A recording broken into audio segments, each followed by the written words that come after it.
ओम नमो भगवते वासुदेवाय। राधे राधे जी। एकादशी हिंदू पंचांग के अनुसार प्रत्येक माह की 11 यानी 11वीं तिथि एकादशी कहलाती है।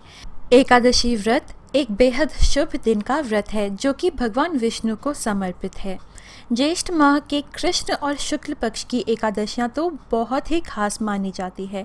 हालांकि समस्त एकादशियों में ज्येष्ठ मास की शुक्ल पक्ष की एकादशी, जिसे निर्जला एकादशी कहते हैं, सर्वोत्तम मानी जाती है। लेकिन ज्येष्ठ महीने की ही कृष्ण एकादशी भी कमतर नहीं मानी जा सकती। इस एकादशी को अपरा एकादशी कहते हैं। अपरा एकादशी को ही अचला एकादशी, भद्रकाली एकादशी और जल क्रीड़ा एकादशी के रूप में भी माना जाता है। पंजाब, हरियाणा और कश्मीर के राज्यों में भद्रकाली एकादशी या भद्रकाली जयंती के रूप में मनाया जाता है। यहाँ माँ भद्रकाली देवी काली के अवतार की उपस्थिति के दिन के रूप में मनाया जाता है। उड़ीसा में इस दिन को जल क्रीड़ा एकादशी के रूप में मनाया जाता है, जो पुरी में भगवान जगन्नाथ को समर्पित है। स्वयं भगवान श्री कृष्ण ने राजा युधिष्ठिर से कहा था कि यह एकादशी अपरा या अचला एकादशी दोनों नाम से जानी जाती है। पुराणों के अनुसार ज्येष्ठ कृष्ण पक्ष की इस एकादशी को अपरा एकादशी इसलिए कहते हैं क्योंकि यह अपार धन देने वाली है। इस साल 2020 में अपरा एकादशी सोमवार 18 मई को है। पारण का समय है 19 मई को प्रातः करीब 6 बजे से लेकर 8:30 तक। अपरा एकादशी पर भगवान विष्णु, भगवान श्री कृष्ण एवं बलराम की पूजा करनी चाहिए। भगवान विष्णु को पीतांबरधारी कहते हैं, इसलिए एकादशी पर उन्हें पीले वस्त्र अर्पित करते हैं। पीला रंग उन्हें बेहद प्रिय है। एकादशी पर भगवान विष्णु को तुलसी की माला अर्पित करते हैं। इससे भी भगवान विष्णु बहुत प्रसन्न होते हैं। उन्हें भोग के रूप में केसरिया खीर, जिसमें 2 पत्ते तुलसी के हों, भोग लगाएं। एकादशी की पूजा तुलसी दल के बिना अधूरी मानी जाती है। दोस्तों, तुलसी को विष्णु प्रिया भी कहते हैं। तुलसी को एकादशी और रविवार को जल नहीं चढ़ाया जाता, क्योंकि मान्यता है कि वे भी अपने स्वामी भगवान विष्णु जी के लिए व्रत उपवास रखती हैं।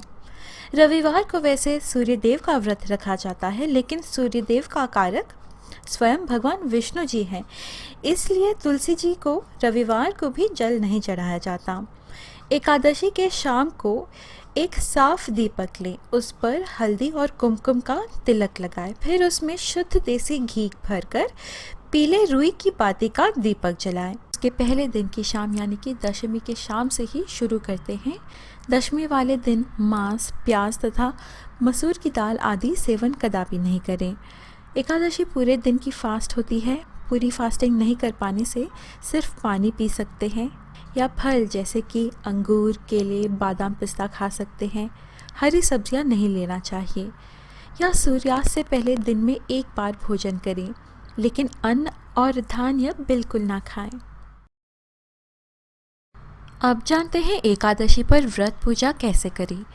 विष्णु जी की पूजा में तुलसी दल का विशेष लाभ माना जाता है, इसलिए दशमी को ही तुलसी दल तैयार कर लें, क्योंकि एकादशी को तुलसी के पत्ते नहीं तोड़ते। एकादशी पर सूर्योदय से पहले ही जागकर स्नान कर लें, फिर संकल्प लें। स्वच्छ सफ़ेद रंग के वस्त्र पहनें। घर के मुख्य द्वार पर नई बंधनवार लगाएं। अष्टदल पद्मा की रंगोली सजाएं। घर के मंदिर में दीप जलाएं। भगवान श्री विष्णु और माता लक्ष्मी की मूर्ति या तस्वीर को हल्दी कुमकुम का तिलक लगाएं। भगवत गीता पुस्तक पर भी तिलक लगाएं। श्री विष्णु जी के समक्ष तुलसी दल से उनकी पूजा करें। अगरबत्ती, धूप जलाएं। लाल रंग के फूल चढ़ाएं। केले या मिश्री या दूध पेड़े का भोग लगाएं। आज भगवत गीता का पाठ करें या सुनें। विष्णु सहस्रनाम, मुकुंदाष्टकम, सत्यनारायण व्रत कथा, एकादशी व्रत कथा का पाठ अवश्य करें या सुनें। रात्रि भर स्वामी के भजन कीर्तन गाएं, इससे निद्रा भी नहीं आती। चलिए अब जानते हैं एकादशी व्रत पारण विधि। द्वादशी के दिन सूर्योदय के बाद ब्राह्मण को पहले भोजन कराना चाहिए। ऐसे संभव ना हो तो ब्राह्मण भोजन के निमित्त कच्चा सामान मंदिर में या सुपात्र ब्राह्मण को थाली सजाकर देना चाहिए। एकादशी व्रत का पारण हरिवासर के समाप्ति पर ही की जाती है। अब वीडियो के आखिरी सेक्शन में जानेंगे एकादशी व्रत उद्यापन विधि। उद्यापन एकादशियों का व्रत करने के पश्चात किया जाता है। बिना उद्यापन किए कोई व्रत सिद्ध नहीं होता। एकादशी व्रतों का उद्यापन करते समय विष्णु की विशेष रूप से पूजा आराधना तो की ही जाती है, हवन भी अनिवार्य रूप से किया जाता है। एकादशी व्रत उद्यापन पूजा में अष्टदल कमल बनाकर कलश स्थापना का विधान है। इसी कलश में श्री विष्णु जी और माता लक्ष्मी जी और अन्य देव देवताओं को आह्वान किया जाता है। इसके पश्चात मंत्रों का स्तवन करते हुए एक एक करके भगवान को सभी सेवाएं वस्तुएं अर्पित की जाती हैं और इसके बाद हवन किया जाता है। वास्तव में ये सभी कार्य तो पूजन कराने वाला आचार्य अथवा ब्राह्मण ही करता है।